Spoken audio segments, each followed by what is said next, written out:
Hola, ¿qué tal? ¿Cómo están? Pues muy buenos días a todos. Gracias a todos los que ya están conectándose, sabiendo que estamos completamente en vivo. Es una bendición ver cómo la iglesia del Señor pues se sigue esforzando en congregarse. Sí, hermanos, congregarse de esta manera también tiene sus implicaciones. Como les he comentado, bueno, siempre la disposición del corazón es muy importante. Y bueno, el contexto cada uno lo tiene de manera diferente. Ahora que nuestro hermano Sergio estuvo predicando durante 2 semanas el libro de Nahum, pues nos damos cuenta también como oyentes. Yo le pedí a Dios que me ayudara a mostrarme los diferentes contextos que ustedes pudieran tener. Repito, como lo he estado diciendo, no porque a mí me toque cambiar aquí los muebles de la casa, yo arreglarme siempre, ¿verdad?, para estar frente a ustedes, sino también como oyente. Ya me tocó estar 2 domingos y creo que siempre la disposición aprendimos algunas cosas. Creo que el día del Señor, en el cual decidimos como iglesia congregarnos, es muy importante e incluso prepararlo desde un día antes, ¿verdad? Preparar nuestro corazón para el día del Señor. 6 días de trabajo, quienes los tenemos, algunos tienen 5, pero bueno, el trabajo nunca se acaba, ¿verdad? Pero este día que nosotros hemos escogido, el primer día de la semana, en donde el Señor resucitó, un domingo, es donde decidió la iglesia congregarse. Entonces, no es en sí el día, sino es la actitud para el día. Y después de eso, bueno, recomendaciones que yo le doy, sería mejor que usted considerara estar fuera de su recámara, fuera de su cama. Sería mejor considerar que pusiera la transmisión en su televisión, se alejara del teléfono para evitar la distracción de las notificaciones que siguen llegando a nuestros teléfonos. Y bueno, estar sentado después de haber desayunado, estando listo, esforzándose por escuchar a las 9:30 de la mañana los avisos muy importantes. Hoy a quienes no estuvieron, les recomendamos que vean el video que grabó nuestro pastor Mario de los Ríos ahora que estuvimos con él.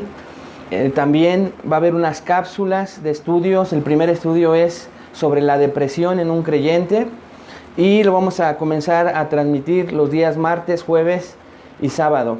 Vamos a estar visitándolo a él, así que ore por nosotros para grabar estas cápsulas, para que Dios nos dé todos los cuidados sanitarios, no lo expongamos a él. Y bueno, él pueda estar contento de estarles ministrando también a ustedes a través de las transmisiones. Y siga orando, hermano, siga orando porque el Señor nos dé la oportunidad de volver a estar pronto juntos. Así que vamos a poner este tiempo en manos de Dios, vamos a hacer una oración. Y le pido por favor que me acompañe. Hicimos un poquito de tiempo para todos los que se están uniendo. Pero vamos a comenzar nuestra predicación de este día con una oración. Padre, te damos muchas gracias. Gracias, Señor, por la enorme bendición que nos das de poder estar en tu presencia. Con un corazón dispuesto, Señor, todo nuestro ser dispuesto a escucharte. Tú conoces, Señor, nuestras batallas, nuestras distracciones, pero en este momento te pedimos que nos ayudes a poder honrarte en este tiempo, a dedicarlo por completo a ti, Señor, sabiendo que es trascendental y vital para nosotros como iglesia, Señor, como iglesia universal, como iglesia local, como miembros de la iglesia, Señor, a la cual pertenecemos. Esa iglesia, Señor, en todo el mundo, que está lista para escuchar a su pastor, a su Dios. Así que te pedimos entendimiento por medio de tu Espíritu Santo. Espíritu Santo, ayúdanos. Ayúdame a mí, Señor, a que con claridad pueda transmitir este mensaje, tu mensaje, Señor.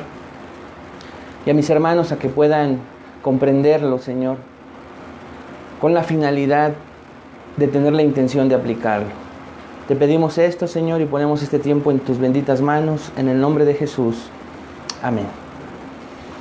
Ok, hermanos, pues recuerdo que cuando estaba en la secundaria, al preparar este mensaje, empecé a recordar ahí el segundo grado, donde se hizo la elección para, creo que no sé si hoy lo hagan los jóvenes, pero antes hacíamos esto, se hacía la elección en la secundaria para escoger al jefe de grupo. Y bueno, después de la votación, pues ¿qué creen? Que me toca a mí.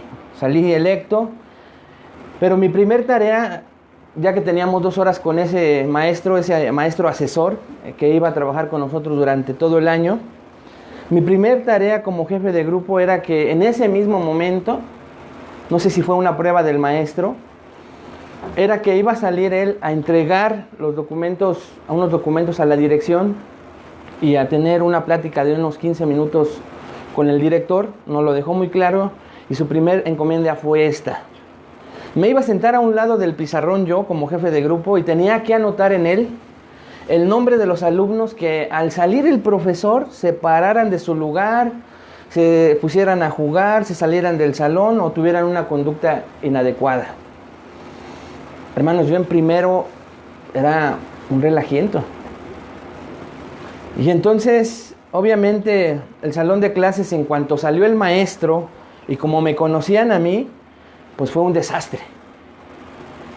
Pero yo me tomé mi papel muy en serio y ¿qué creen?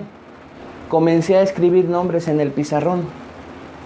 Hermanos, la cara de mis compañeros comenzó a cambiar. Algunos de mis compañeros más cercanos, mis amigos más cercanos, que ya conocía de un año atrás, vi su cara de sorpresa. Unos incrédulos se reían pensando que en algún momento la iba a borrar, pero yo seguía anotando nombres. Esa cara de sorpresa, hermanos, obviamente era porque sabían la consecuencia. Todos estábamos en la escuela completa, horrorizados con ese maestro. Sabíamos cómo era.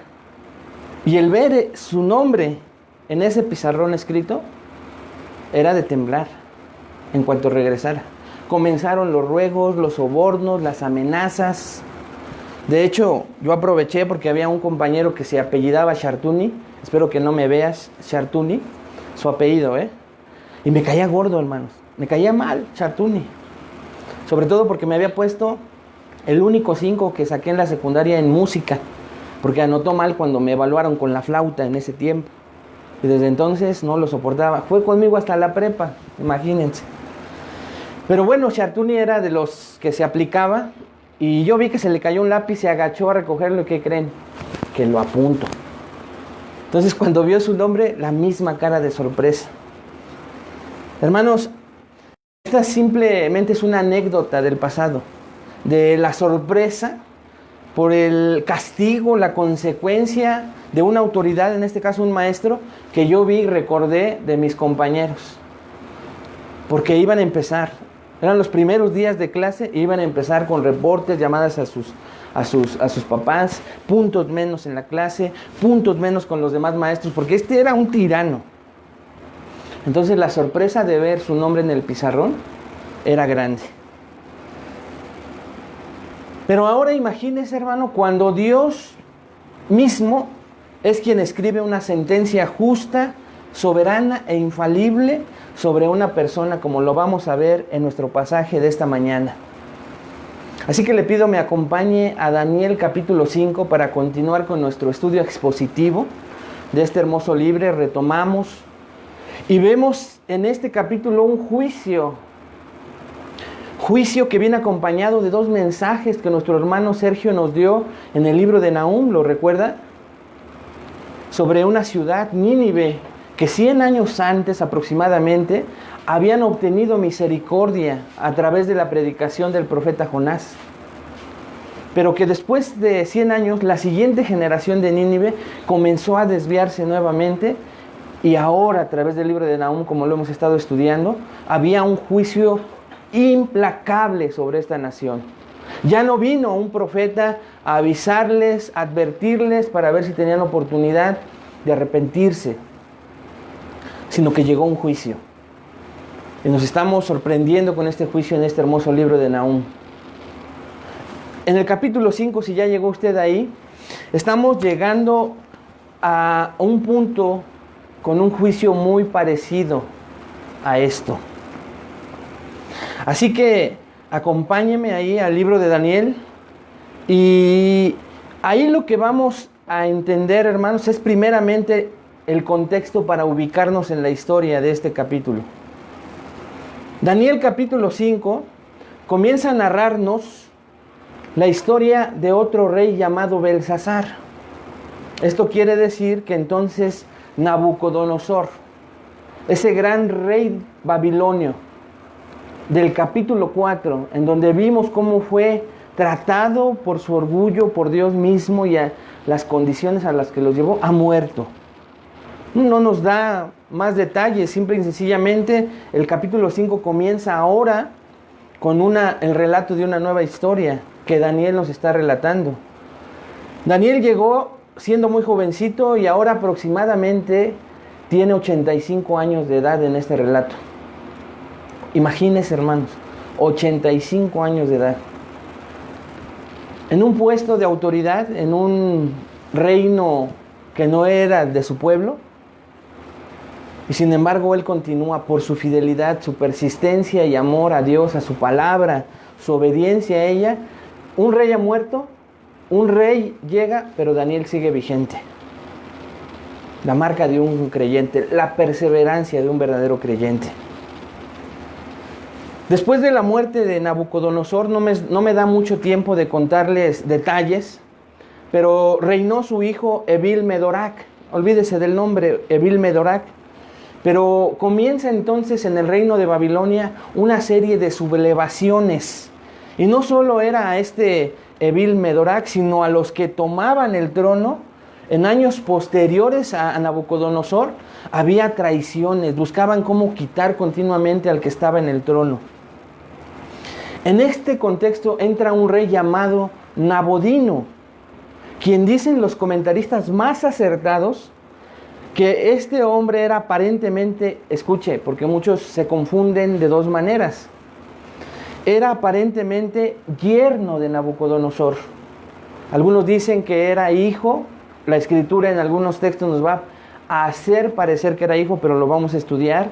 No era hijo de Nabucodonosor, algunos otros dicen que era su abuelo, pero los comentaristas más acertados nos dicen que era yerno, que se casó con una hija de Nabucodonosor, y este Nabodino llegó en medio de esas traiciones, de esas sublevaciones, llegó al reino de Babilonia. Pero como se traicionaba continuamente, este rey, dicen los comentaristas, este hombre era quizá uno de los líderes de estas revueltas que se estaban generando en Babilonia, y él inteligentemente decidió no estar en la ciudad, pensando en que lo pudieran asesinar, matar, estar buscando cosas para quitarlo del trono. Y entonces él se va a otro lugar y lo hace para resistirse al trono y durar más tiempo. Vea lo que dice el siguiente comentario bíblico. Posiblemente para apagar revueltas, Nabodino se trasladó a su residencia de Babilonia al oasis de Telma, en el desierto de Arabia, al sureste de Edom, donde permaneció por 10 años. Los asuntos de Babilonia quedaron en manos del príncipe heredero Belsasur-Usur, mejor conocido como Belsasar. Fin de la cita. Entonces, Nabodino se va y deja en Babilonia a este Belsasar de cual vamos a escuchar. El rey es Nabodino, pero deja gobernando en la ciudad como un gobernador a la ciudad a este Belsasar. Pero se le llamaba rey, porque reinaba en esa parte. Pero el verdadero rey ya vimos que es Nabodino, ¿ok?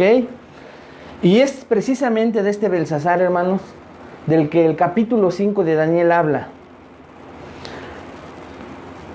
¿Por qué habla o de qué habla en resumen el capítulo 5 de Daniel?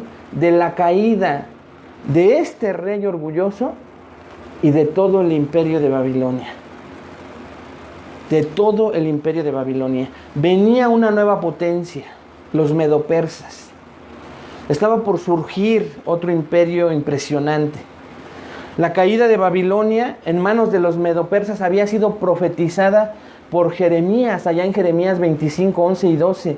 Escucha, hermano, casi un siglo antes de que tuviese lugar aquel dramático suceso. 100 años antes Jeremías ya lo había profetizado. Recuerde que estamos frente a un Dios soberano, poderoso, que tiene en control todo. Jeremías 25, 11, 12 dice: toda esta tierra será puesta en ruinas y en espanto. Jeremías 25, 11 y 12. Y servirán estas naciones al rey de Babilonia 70 años. Y cuando sean cumplidos los 70 años, vea, hermano, castigaré al rey de Babilonia y a aquella nación por su maldad. Ha dicho Jehová: y a la tierra de los caldeos, y la convertiré en desiertos para siempre. Hasta hoy no hay rastros, hermanos, de Babilonia. ¿Y se acuerda cómo eran las características de este imperio? Era una ciudad hermosa, los jardines colgantes, una de las 7 maravillas del mundo antiguo. Los palacios eran esplendorosos. Dice el Señor: la convertiré en desiertos para siempre. También Isaías 200, ya no 100, 200 años antes anunció que Ciro sería el instrumento usado para Dios para castigar a Babilonia. Y hasta le puso nombre, le dijo Dios: Ciro.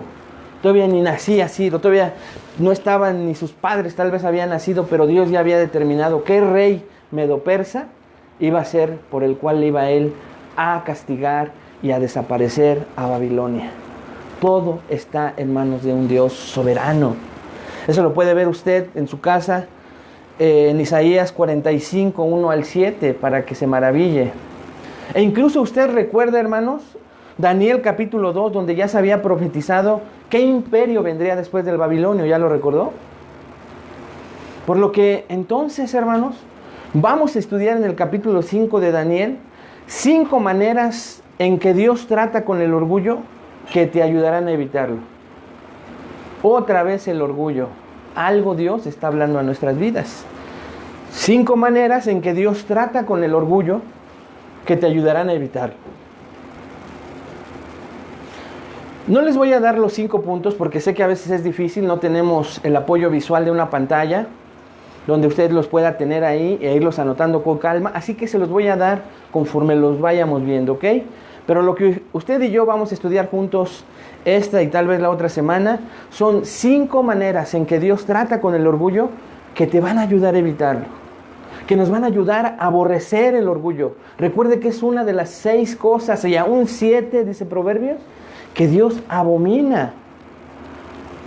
Y dice así literalmente, y si entráramos a la palabra abominar en el hebreo, es algo que Dios detesta, hermanos, que no puede a veces tratar con amor, que trata con palabras fuertes, pero siempre con la finalidad de que sus hijos, hermano, podamos entender y evitar este tipo de pecado. Así que vamos a ver el punto número 1 de estas 5 maneras en que Dios trata con el orgullo.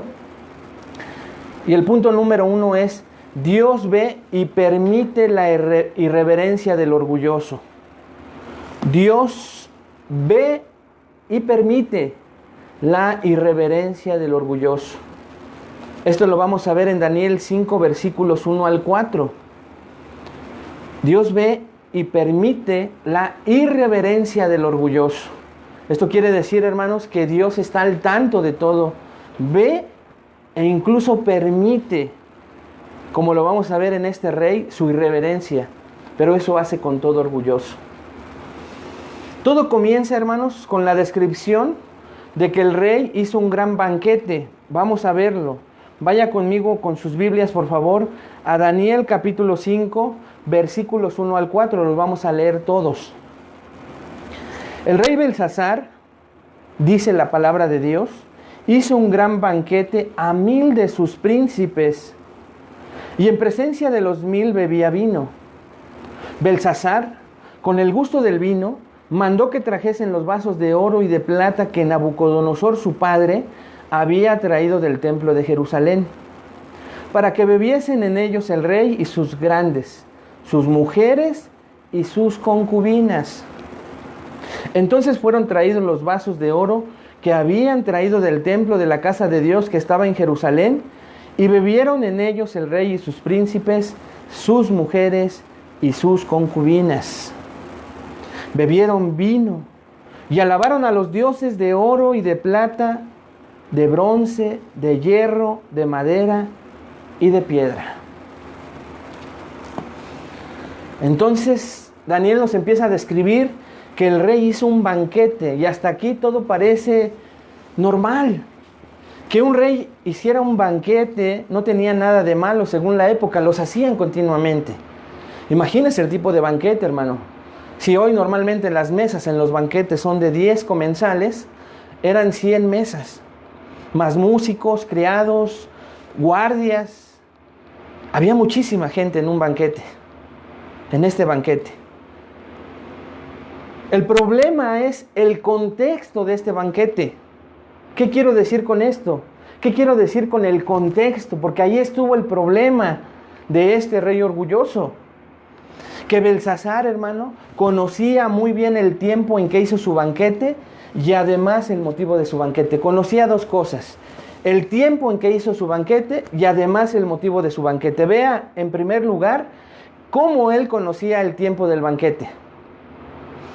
Hermanos, es imposible que Belsasar no se haya enterado que las tropas medopersas, como lo vamos a ver más adelante, estaban cerca.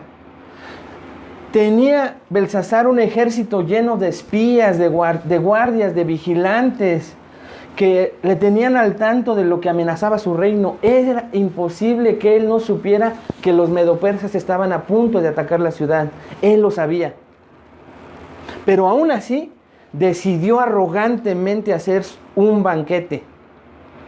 ¿Por qué lo hizo? Porque él confiaba sobremanera en su ejército, en sus muros. Recuerde que el ancho de los muros era tal, ahí en Babilonia, que cabían 4 autos para circular sobre él. El grueso de los muros de la ciudad de Babilonia era de 4 carriles, el ancho solamente. La ciudad del imperio estaba en peligro y, hermanos, él hace un banquete. Es algo irreverente.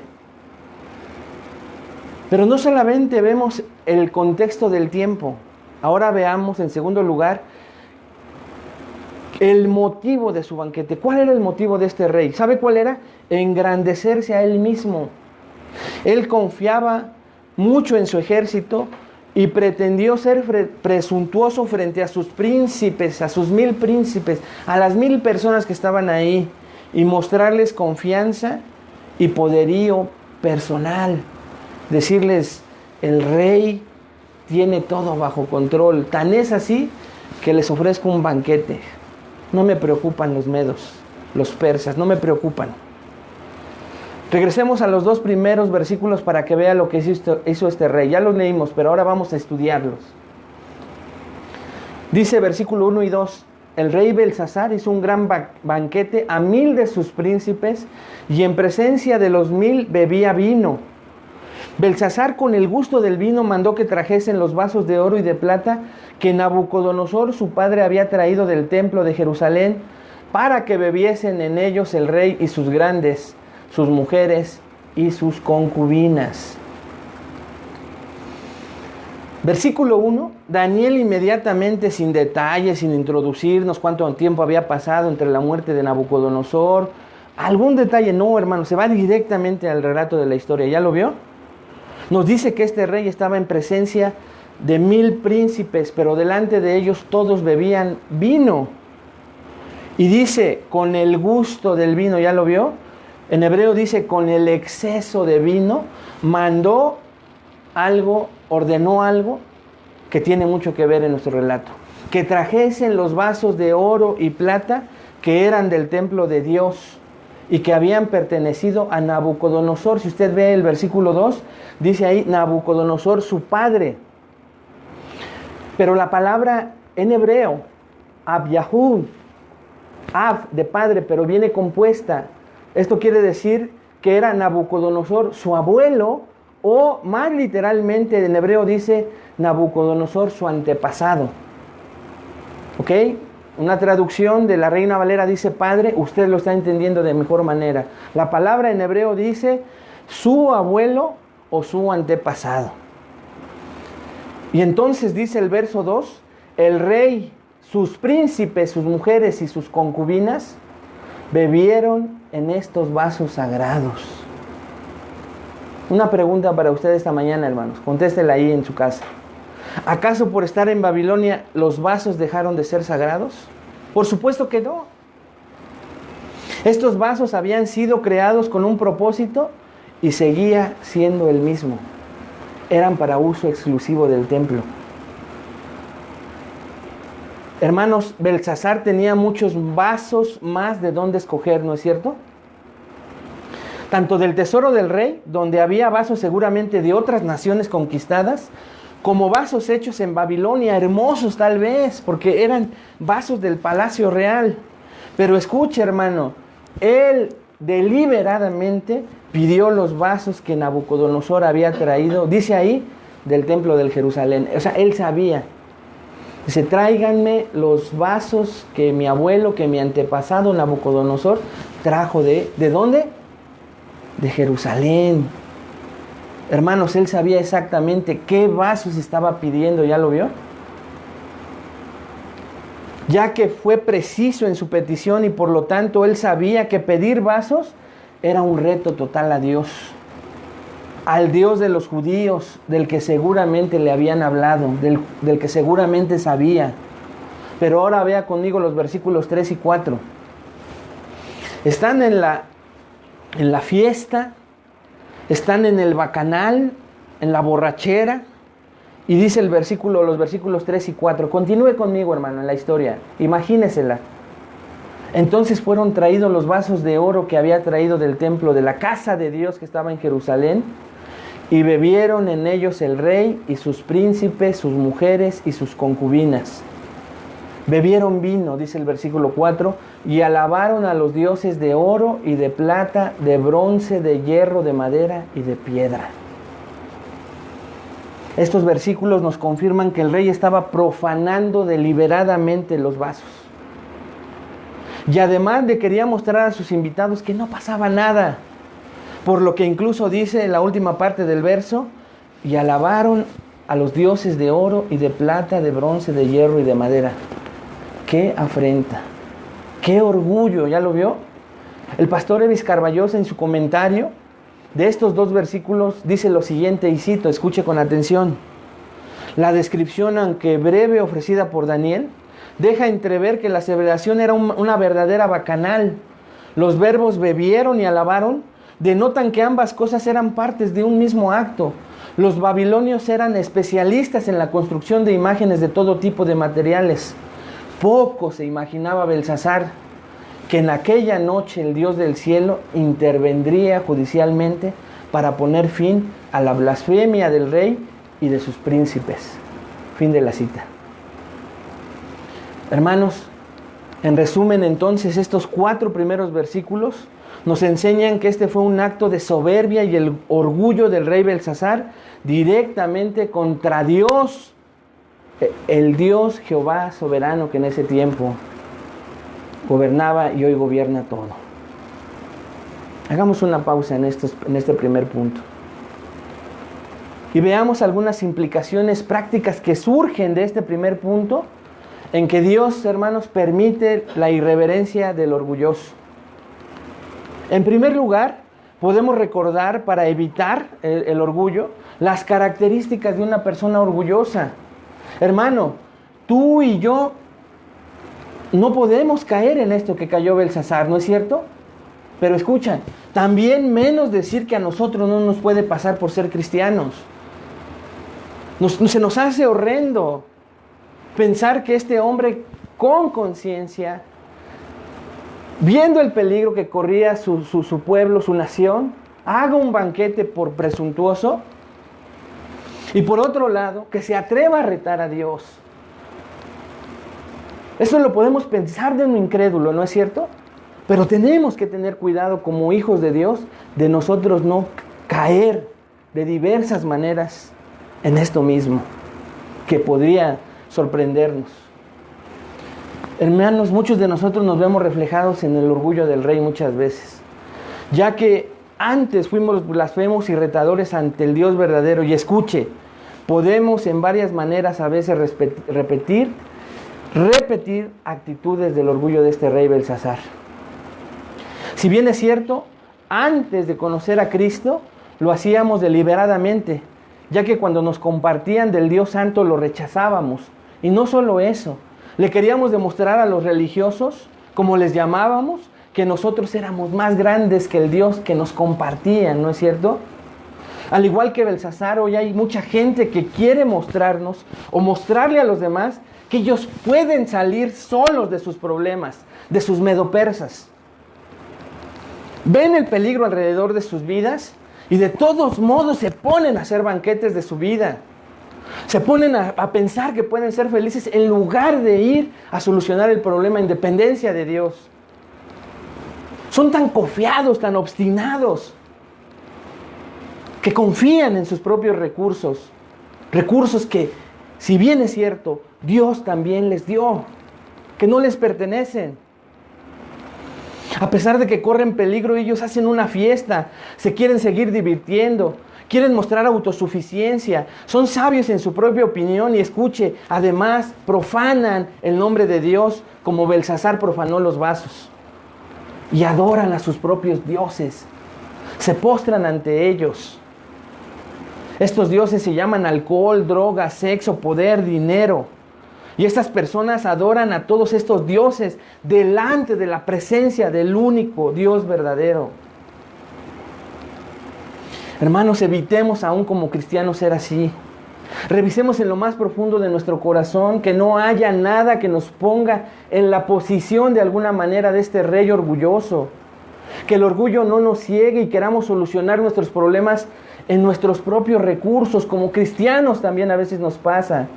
Y que además vayamos en pos de otros dioses y les adoremos más que a Dios como este rey junto con sus mil invitados. Como cristianos, hermanos, estamos llamados a vivir una vida humilde, siempre dependiente de Dios y no de nosotros mismos. Su palabra dice, fíate de Jehová de todo tu corazón y no te apoyes en tu propia prudencia. Reconócelo en todos tus caminos y Él enderezará tus veredas. Proverbios 3, 5 al 6. Jesús lo dijo, hermanos, cuando estuvo en la tierra. Allá en Juan 15, 5. Yo soy la vid, vosotros los pámpanos. El que permanece en mí y yo en él, éste lleva mucho fruto, porque separados de mí, nada podéis hacer. Hermanos, cuidémonos de no tener temor de Dios, de perder nuestro respeto a Dios y de no caer en la insolencia de tomar en vano el nombre de Dios. Eso fue en primer lugar como una aplicación. En segundo lugar, recordemos esta mañana que no debemos tener en poco la gloria de Dios, su majestad y su nombre. Tenemos que temblar ante estas cosas, su gloria, su majestad y su nombre. Recuerda, hermanos, que de los 10 mandamientos, los 4 primeros son relacionados a nosotros y Dios. Yo se los recuerdo, Éxodo 23 al 8. No tendrás, escuche con atención, no tendrás dioses ajenos delante de mí. No te harás imagen, ni ninguna semejanza de lo que está arriba en el cielo, ni abajo en la tierra, ni en las aguas debajo de la tierra.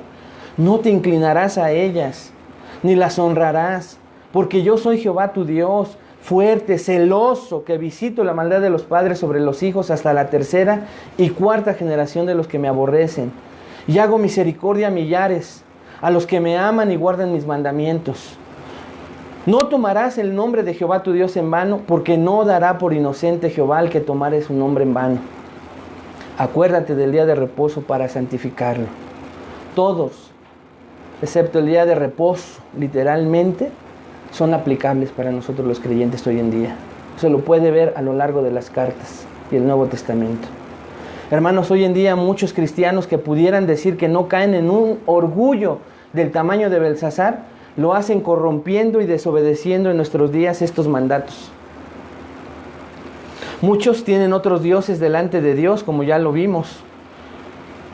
Llámese como se llame tu Dios. Dinero, posesiones, personas. Decir que no caen en un orgullo del tamaño del Belsasar, lo hacen corrompiendo y desobedeciendo, como le digo. Otros olvidan que Dios es el único digno de adoración y que no comparte su gloria con nadie. Y adoran y se postran ante otros dioses, como lo dije, como son el dinero, el sexo, la comida, etc. Otros de diferentes maneras toman el nombre de Dios en vano. ¿Cómo lo toman en vano? Lo nombran, pero viven como ellos quieren, demostrando que son hipócritas como los fariseos. Y algunos otros, hermanos, lo hacen profanando ya no los vasos sagrados para uso exclusivo de Dios, pero sí su santo y apartado día. Profanan el día del Señor. Ahorita tal vez algunos están durmiendo y se dicen creyentes. Sé que al rato algunos se paran con esa intención. No conozco las circunstancias, no generalizo de ninguna manera. No se congregan cuando hay oportunidad de hacerlo. O lo hacen cuando quieren, actuando así como el mismo Belsasar. ¿Ya se dio cuenta? Hermanos amados, que Dios nos ayude de esta manera a ver esto que podemos hacer hoy, nosotros como cristianos, y lo evitemos. Evitemos ser orgullosos de distintas maneras como lo hacía Belsasar en aquellos tiempos. Hermano, todo este tipo de irreverencias, Dios las ve. Dios las ve e incluso las permite. No es que el hombre sea muy listo y con estos actos se demuestre o piense que Dios no los ve. No, hermanos, Dios ve todo y lo controla. Pero esto no se va a quedar así si permaneces de esta manera. Y esto lo vemos en el punto 2. Vaya conmigo al punto 2. Dios confronta la irreverencia del orgulloso. Dios confronta la irreverencia del orgulloso. Daniel capítulo 5, versículos 5 al 9. Dios confronta la irreverencia del orgulloso. Dios entonces, hermanos, no solamente ve y permite la irreverencia del orgulloso como lo acabamos de ver, sino tarde que temprano, Él mismo confrontará al orgulloso. Y es lo que vemos a continuación. Lea conmigo el versículo 5, por favor. En aquella misma hora aparecieron los dedos de una mano de hombre que escribía delante del candelero sobre lo encalado de la pared del palacio real, y el rey veía la mano que escribía. Está la fiesta, la música, el vino, las risas, las carcajadas, los shows. Recuerden que los reyes ponían shows por todos lados del banquete, había variedad. Pero dice el versículo 5, en aquella misma hora. Imagínese usted lo que dice el versículo 5. Aparecieron los dedos de una mano de hombre que escribía delante del candelero sobre lo encalado de la pared del palacio real. Y el rey, dice el final del versículo 5, veía la mano que escribía. El rey. La frase en aquella misma hora en realidad se traduce en hebreo de repente, que indica que en el apogeo de la blasfemia, la embriaguez y la inmoralidad de Belsasar, encabezando todo esto, cesó. Y un silencio mortal barrió la habitación. Un silencio mortal de más de 1000 personas, hermano. Imagínese al ver una mano escribiendo en la pared. Belsasar y sus invitados se calmaron rápidamente porque aparecieron, dice ahí, los dedos de una mano humana y comenzaron a escribir un mensaje en la pared. Belsasar estaba mirando la mano, literalmente dice la palma de la mano en el original, mientras escribía el mensaje en la pared. Se quedó con su mirada congelada, viendo cómo la mano escribía. Dios entonces, hermanos, comenzó a confrontar la irreverencia del orgulloso rey. Y ahora vea conmigo el resultado de esta confrontación, versículos 6 al 9.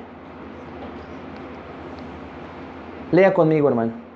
Entonces el rey palideció, y sus pensamientos lo turbaron, y se debilitaron sus lomos, y sus rodillas daban la una contra la otra.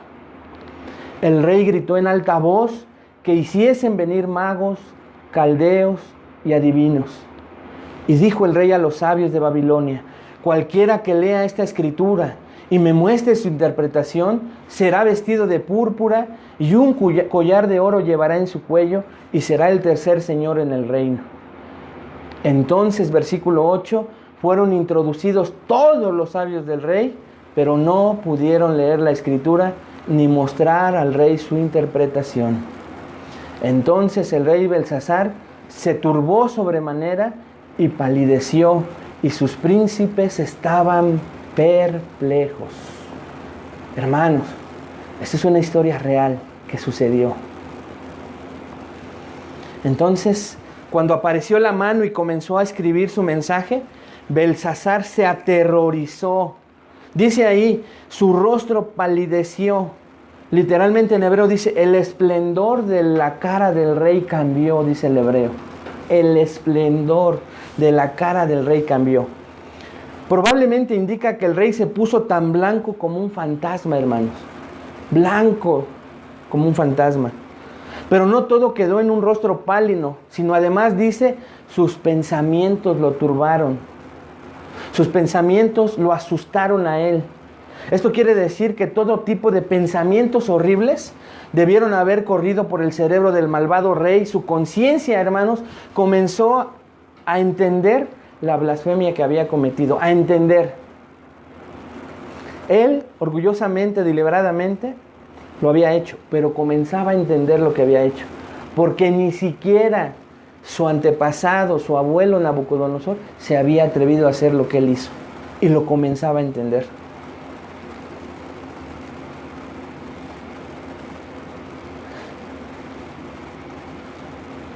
Pero como decía Raúl Velasco, jóvenes, pregúntenle a sus papás o abuelos quién era este hombre. No era creyente, ¿eh? No vayan ahí a decirles. Pero él decía, aún hay más. Y aún hay más, hermanos, en el relato. Belsasar estaba tan débil por el miedo que dice el texto que acabamos de leer, que sus rodillas temblaban, comenzaron a golpearse una a otra y sus piernas cedieron, dice literalmente, las articulaciones de su lomo se aflojaron. Lo que usted ha visto en imágenes de una calaverita que está, literalmente pasó en Belsasar. Pálido, con pensamientos turbados y su cuerpo desfallecido. Esta última expresión de sus articulaciones se aflojaron, significa que sus articulaciones de cadera y piernas se relajaron. Un síntoma de pánico extremo. Enseguida de esta primera reacción del rey, escuche hermano, fue la primera reacción del rey. Vemos que su siguiente reacción fue solucionar la situación que había cambiado todo su ser en ese momento. Y evidentemente Belsasar gritaba asustado por sus hombres sabios. Y mandó llamar entonces a sus encantadores, astrólogos y adivinos para que solucionaran el problema. Ya lo leímos. Pero si usted va arriba lo va a volver a leer. Tan espantado estaba entonces que abre su boca motivado tal vez por el miedo para ofrecer algo a quien le ayudara. Entonces, primera reacción en su persona. Segunda reacción, hermanos, busca una solución en sus propias fuerzas. Mis encantadores, mis adivinos, vengan, llámenlos. Tercera reacción, les ofrece algo. Los voy a vestir de púrpura y les voy a ofrecer ser los terceros en el reino, lo que nos confirma que Nabodino era el rey, lo había dejado a él como segundo, y el que pudiera interpretar esto iba a ser el tercero, ¿ya lo vio? Así que el que interpretara entonces iba a estar vestido de púrpura y recibiría un collar de oro, es lo que ofrece este hombre.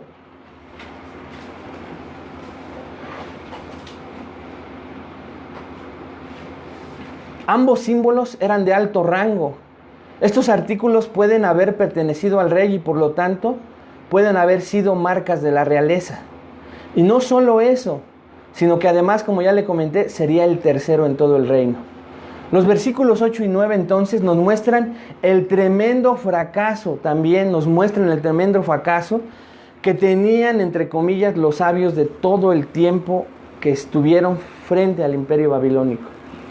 Nuevamente estos farsantes fracasan en su intento de poner o de ponerse contra el Dios soberano, el único Rey del universo, porque no pueden interpretar. Y por lo tanto, el rey vuelve a turbarse y a quedarse perplejo, y todos los que lo acompañaban de igual manera. Uno podría preguntarse por qué estos consejeros, o de hecho el rey y sus nobles, no podían leer la escritura. Pero escucha, hermano, el mensaje fue escrito en arameo, como lo vamos a ver en los versículos 25 al 28. Eso aclaran que está escrito en arameo. Y ese idioma era bien conocido en Babilonia, pero ni el rey, ni estos farsantes, adivinos, encantadores, sabios, etcétera, pudieron leer el mensaje. Lo más probable es que las palabras fueran entendidas, pero simplemente no transmitían ningún significado inteligible. Y obviamente estos hombres no podían comprenderlo. Volvamos a hacer una pausa. Y tomemos un tiempo para buscar también algunas implicaciones prácticas de los versículos que acabamos de estudiar. En primer lugar, hermanos, esta parte del relato nos recuerda a todos, escuche esto, todos o la mayoría de los que me están escuchando en algún momento fuimos confrontados por Dios mismo debido a nuestro orgullo y altivez. Todos o la mayoría de los que me están escuchando hemos sido confrontados por Dios mismo en algún momento de nuestra vida por nuestro orgullo y altivez. Todos, hermanos. Ya sea que ya nos pasó o a algunos no, pero les va a pasar. Estábamos en nuestro propio banquete de la vida, ¿no es cierto? En el desenfreno, la perversión y la locura de todo placer que se nos presentara.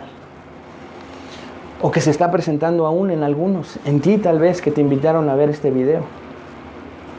Pero como ya nos pasó a muchos, escucha, tarde que temprano Dios interrumpió nuestro desenfreno y confrontó nuestra vida. Tarde que temprano Dios lo hizo. Y si a ti aún no te pasa, recuerda que tarde que temprano vas a ser confrontado por Dios y tendrás que comparecer ante Él. Lo estamos viendo. Este rey orgulloso jamás se imaginó que una mano saliera a escribir en la pared. Jamás pasó por su mente. Pero sucedió, hermanos. No es un cuentito. A ti incrédulo, a ti que no quieres creer a veces este tipo de historias, se te hacen fantasiosas. Mejor me voy a ver Harry Potter, Narnia o no sé. Hermano, esto fue real. Y si no, ¿por qué a veces eres tan cobarde y no de veras te entregas a los placeres? ¿Por qué dudas? Estás en medio. No haces ni una ni otra cosa, eres tibio. No te atreves a leer, a entender ni creer ni una ni otra cosa. Prefieres creer poquito y poquito de esto.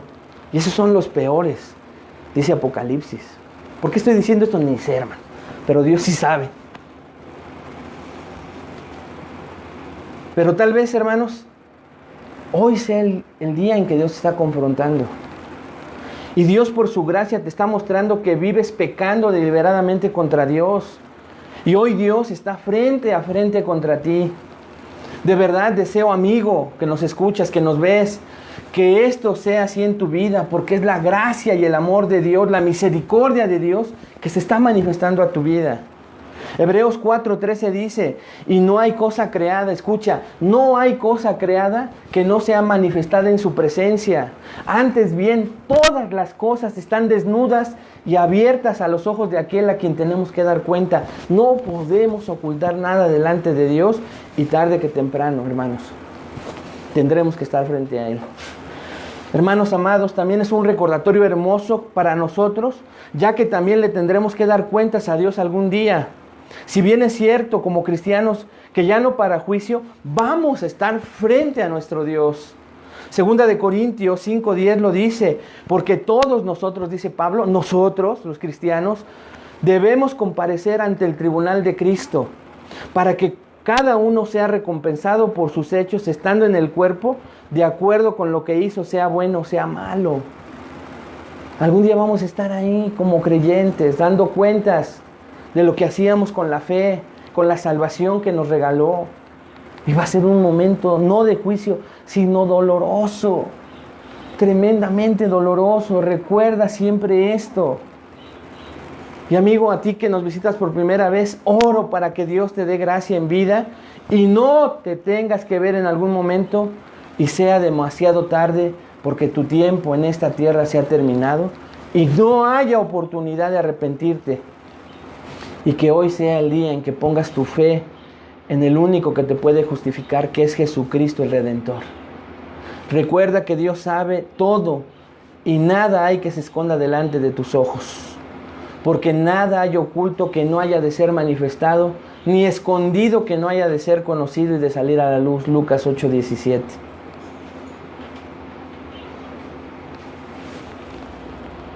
Ya vimos entonces, en primer lugar, que Dios ve y permite la irreverencia del orgulloso, versículos 1 al 4. En segundo lugar, Dios confronta la irreverencia del orgulloso, versículo 5 al 9. Y quiero terminar, hermanos, dejar hasta aquí y hacer un breve resumen y una conclusión. Estudiamos dos cosas impresionantes. Dios ve y permite la irreverencia del orgulloso. Llámese orgulloso no creyente o sea un creyente orgulloso. Dios ve y permite. Pero acabamos de ver que no siempre va a ser así. Y que Dios, en el momento adecuado y perfecto, que Él así lo decida, va a intervenir para parar esa irreverencia de ese orgulloso, repito, no creyente o creyente. Lo triste es que para muchos no creyentes, el momento de ese alto va a ser el momento de su muerte, donde ya no hay regreso. Y después de la muerte, dice la palabra de Dios, el juicio. Si tú te consideras, si Dios te ha mostrado que tú actúas como este Belsasar, que estás en ese banquete, vemos, hermanos, en el segundo punto, las reacciones, que son las mismas reacciones de un orgulloso. Está feliz, está confiado, pero en el momento en que Dios solo empieza a tratar con su vida, físicamente empieza a temblar. Lo valiente se acaba. Lo valiente de ese orgulloso que era altanero, peleonero, grosero por todos lados, que ofendía, que era un engreído, que se confiaba en lo que poseía. En el momento en que Dios le empieza a quitar todo eso y a ser confrontado, primeramente su primera reacción físicamente es lo que ya vimos. Literalmente tiembla, sus pensamientos son turbados. Pero también, hermanos, reacciona igual que muchos de nosotros, como este Belsasar. Grita, desesperado, reacciona equivocadamente, controlado por sus emociones y sentimientos. Y esas emociones y sentimientos lo dominan. Y por eso es un neurótico, un gritón, un iracundo, o un miedoso, uno que llora, uno que se acobarda, o un burlón que gobierna la burla todavía eso. Pero cuando empieza a ser tratado por Dios, no solo exterior, sino interiormente se empieza a turbar. Y comienza a gritar, y escuche, comienza equivocadamente a buscar soluciones a su propia manera. Mis encantadores, ¿tú qué buscas? ¿Tus recursos? ¿Tu dinero? ¿A tus amigos? ¿A las personas? ¿Qué buscas? ¿Cómo quieres solucionar tus problemas? No solo eso, hermanos. Vemos que comienza a ofrecer cosas este orgulloso rey. Y así somos muchas veces tú y yo. Comenzamos a ofrecer cosas si solucionan nuestras cosas. Primeramente con Dios. Yo he visto cómo muchas veces se le ofrecen cosas a Dios cuando se está en problemas. Pero un corazón no transformado, hermano, cuando recibe lo que quiere, vuelve a hacer lo mismo. Y tal vez esta mañana Dios esté hablando a tu vida. Recuerda, Dios ve y permite muchas veces nuestras irreverencias con actitudes orgullosas. Y las permite. Pero tarde que temprano la paciencia de Dios se va a agotar. Y Dios va a actuar en contra de tu irreverencia. La palabra de Dios es clara cuando dice, no se engañen. Dios no puede ser burlado, porque todo lo que el hombre sembrare, eso segará. Y si siembra para la carne, cosechará para la carne. Y si siembra para el Espíritu, segará del Espíritu. Mi invitación para ti, hermano, esta mañana, es que consideremos durante la semana estos 2 puntos y que revisemos a la luz de la palabra de Dios, no de mis palabras, de la palabra de Dios, si nosotros a veces hemos caído en esto. Y que aprovechemos para terminar con una oración, pedirle perdón a Dios si es que nos ha hablado y pedirle que nos ayude. Vamos a orar, hermanos. Padre, te damos gracias. Gracias por mostrarnos, Señor, cómo el orgullo hace que de repente estemos viviendo un banquete de nuestra vida. Algunos, Señor, sin ti, algunos contigo. Hay veces, Señor, que queremos solo vivir las mieles del cristianismo, pensar que el cristianismo es un banquete.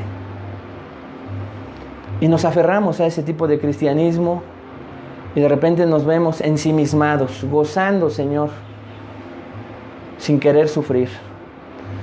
Tú nos adviertes, nosotros nos damos cuenta que hay peligros y nosotros decidimos hacer fiesta, Señor, también muchas veces. Ignorar tus advertencias de tu palabra, de tus mensajes y seguir en nuestro banquete, Señor. Perdónanos cuando a veces somos así, Señor. Perdónanos, Padre, porque a veces incluso te cuestionamos en medio de un problema fuertísimo y se nos olvidan estos detalles.